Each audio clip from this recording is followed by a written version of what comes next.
என்ன மாமா இப்படி பண்றீங்க? இந்த விஷயத்துல யார் தலையிட்டாலும் எனக்கு பிடிக்காது.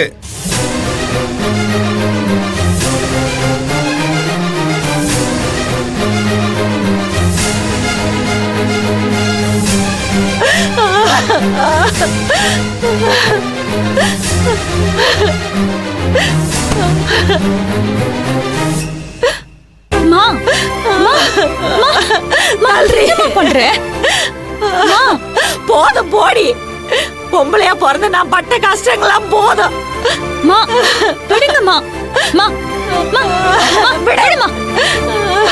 இதுக்கப்புறம் நான் எப்படி இங்க இருக்க முடியும்? அப்பாவை என்னமோ நீ இப்பதான் புதுசா பாக்குறியா? இத்தனை வருஷத்துல அவர் திட்டி இருக்காரு, சண்டை போட்டிருக்காரு, ஏன் கை நீட்டி கூட அடிச்சிருக்காரு. அப்பெல்லாம் எனக்கு பெருசா எதுவும் தெரியல. ஆனா இப்ப அவரு என் தாலி கொடிய பிடிச்சு இழுக்கிறப்ப என் உசிரே என்னைய விட்டு போனது மாதிரி இருந்துச்சு. அப்போ இத்தனை வருஷமா நான் தான் தாலி தாலின்னு உருகிக்கிட்டு மருகிக்கிட்டு நடந்திருக்கேன் இல்ல. ஆனா அந்த மனுஷன் இத ஊக்கு மாற்ற கயிறா தானே நினைச்சிருக்காரு. அத்தை, அவர் ஏதோ கோவத்துல பேசிட்டாரு. என்ன கோவம்? என்னதான் கோவமா இருந்தாலும் தாலி அறுத்துருவாராமா? ஒத்த நிமிஷத்துல அறுத்து எரிஞ்சிருவேன்னு சொன்னாரு பாரு ஒரு வார்த்தை. அப்பவே நான் செத்துட்டேன். அப்போ இத்தனை வருஷமா நான் வாழ்ந்த வாழ்க்கைக்கு அர்த்தமே இல்லாம போச்சுல. காலையில 4 மணிக்கு எந்திரிச்சு ராத்திரி 11 மணி வரைக்கும் உழைச்சு கொட்டினதுல ஒண்ணும் இல்லைன்னு ஆயிருச்சுல. வாய்க்கு ருசியா சமைச்சு போட்டு வலிக்க வலிக்க 3 பிள்ளைகளை பெத்து போட்டு நல்ல நாள் கெட்ட நாள்னு பார்க்காம ஓடி ஓடி உழைச்சு கடைசியில ஒண்ணும் இல்லாம போனா தானே மிச்சம் இல்ல. என்னம்மா இத்தனை வருஷமா எல்லாத்தையும் நீ தானமா தாங்கிட்டு இருந்த? கோவப்படாதம்மா. எப்படி என்னால கோவப்படாம இருக்க முடியும்? அந்த மனுஷன் நடந்துகிட்டதை நீங்களா பாத்தீங்களா? இப்படி ஒரு நரக வாழ்க்கை வாழ்றதுக்கு எங்கேயாவது கோயில போய் பிச்சை எடுத்து பொழைச்சுக்கலாம். சரிம்மா, அதான் உன்னோட முடிவுனா என்னோட துணியும் எடுத்து வை, நம்ம போலாம். ஐயோ, என்னடி இப்படி பேசுற? பின்ன என்னம்மா, அப்பா 2 பேரையும் தான் வீட்டை விட்டு போக சொல்லிருக்காரு.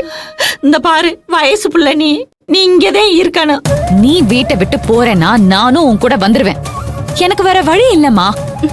ஏண்டி இப்படி எல்லாம் சொல்ற? அவர் இப்ப கோவமா இருக்காரு, அப்புறம் சமாதானம் ஆயிருவாரு. நீ இங்கே இரு. என்னேதான தாலி அத்துக்கிட்டு விரட்டி விடுவேன்னு சொன்னாரு. இப்ப அந்த வார்த்தை தான் உனக்கு பிரச்சனையா? அவரு என்னைய பார்த்து அப்படி சொல்லலாமா? நான் அந்த மனுஷனுக்காக எவ்வளவு பாடுபட்டுக்கிட்டு இருக்கேன். எல்லாத்தையுமே அப்பா ஒரு நாள் புரிஞ்சு பாருமா. அவர் புரிஞ்சுக்கிற வரைக்கும் நான் விட மாட்டேன். அதுக்காக தானம்மா நானும் அப்பா கூட போராடிட்டு இருக்கேன். நீயும் எத்தனையோ தடவை பூங்கொடி இந்த வீட்டை விட்டு நீ போயிடுன்னு சொல்லிருக்க. மாமா வீட்டுல போய் இருக்க சொல்லுவ, சரவணன் கூட போய் நல்லபடியா வாழ்ந்துக்கோன்னு சொல்லிருக்க. அப்போலாம் நான் முடியாதுன்னு மட்டும் தான் சொல்லிருக்கேன். ஏன் தெரியுமா? எந்த அப்பா என்ன உதவாக்கார அதிர்ஷ்ட கட்டவன் சொன்னாரோ அவரு வாயாலேயே இவ ஏன் பொண்ணுதான், அவ மகாலட்சுமி தான்னு சொல்ல வைக்கிற ஒரு வைராகியம். நான் எப்படியாவது அப்பாவை ஜெயிக்கணுமா, அன்பால அவரை ஜெயிக்கணும். அது வரைக்கும் நான் விட மாட்டேமா. இங்க பாரு, நீ உன் கோவத்தெல்லாம் தூக்கி போட்டுட்டு அமைதியா இரு. நான் அப்பாவை சமாதானப்படுத்துறேன். அவரை பார்த்தா சமாதானம் ஆகிற மனுஷி மாதிரி தெரியுதா? அது ஏன் பொறுப்பு, ஏன் கிட்ட விட்டுரு, நான் பாத்துக்கிறேன். நீ அமைதியா இரு. ஏய் பூங்குடி, வாங்கத்த.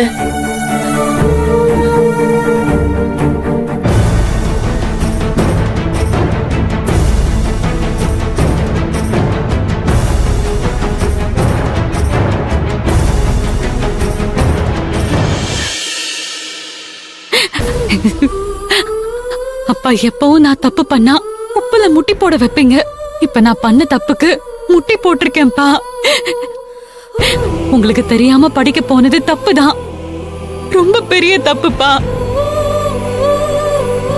இன்னொரு தடவை இந்த தப்பு நடக்கவே நடக்காதுப்பா. தயவு செஞ்சு மன்னிச்சிருங்க. இந்த ஒரு தடவை மட்டும் மன்னிச்சிருங்கப்பா.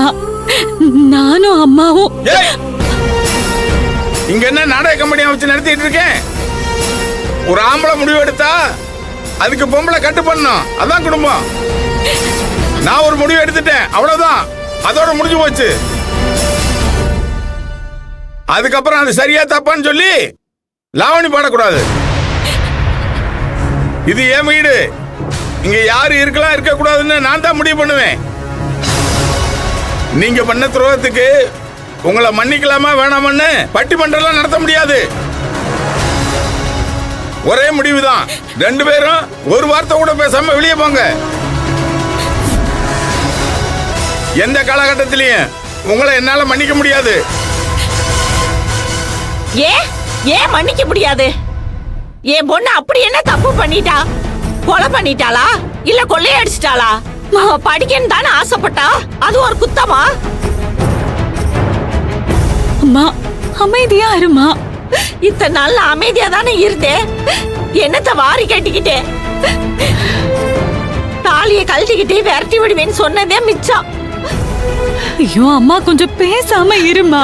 என்னால முடியலடி. இன்னும் நான் எவ்வளவு கஷ்டத்தை தான் தாங்கிக்கிறது. உன்னை யாரு கஷ்டத்தை தாங்கிட்டு இங்க இருக்க சொன்னா? ஒண்ணும் தேவையில்லை. அதுக்கு தான் வீட்டை விட்டு வெளியே போன்னு சொல்றேன். அப்போ இத்தனை நாள் இங்க இருந்து உழைச்சு ஓடா தேஞ்சதெல்லாம் அதுக்கு தான் உனக்கு 3 வேளையும் மூக்கு முட்டை சோறு போட்டனே. ஒரு பொம்பளைக்கு என்னென்ன தேவையோ அது எல்லாத்தையும் ஒரு குறை இல்லாம செஞ்சு கொடுத்துருக்கேன். இதை விட வேற என்ன வேணும்? அப்படின்னா நான் இத்தனை வருஷமா இங்க இருந்து உழைச்சதுக்கு இதே மரியாதையா?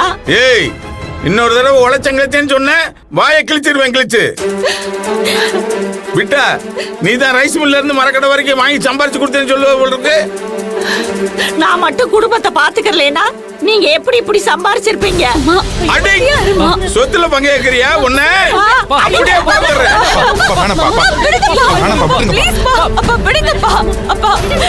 மாமா விடுங்க மாமா. அப்பா வேண்டாம்ப்பா. அப்பா அப்பா வேண்டாம்ப்பா. அப்பா வேண்டாம்ப்பா. அப்பா அப்பா விடுங்கப்பா. அப்பா பாத்துப்பா.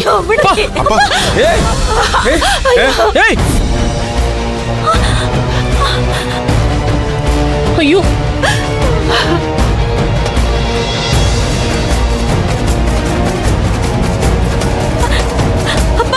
ஏய் அப்பா அப்பா அப்பா ஒண்ணும் ஆகல. அப்பா ஏய், எவ்வளவு திமிரு இருந்தா என்னையே கீழே பிடிச்சி தள்ளுவ? வேற ஒண்ணு பண்ணலப்பா. தெரியாம பண்ணிட்டேன்ப்பா. அப்பா அப்பா நான் ஏய், அப்பா ஐயோ சாரிப்பா. நான் உங்களை தள்ளி விடலப்பா. அம்மா மேல படக்கூடாதுன்னு தடுத்தேன்ப்பா. அவ்வளவுதான்ப்பா. ஏய் ஏய்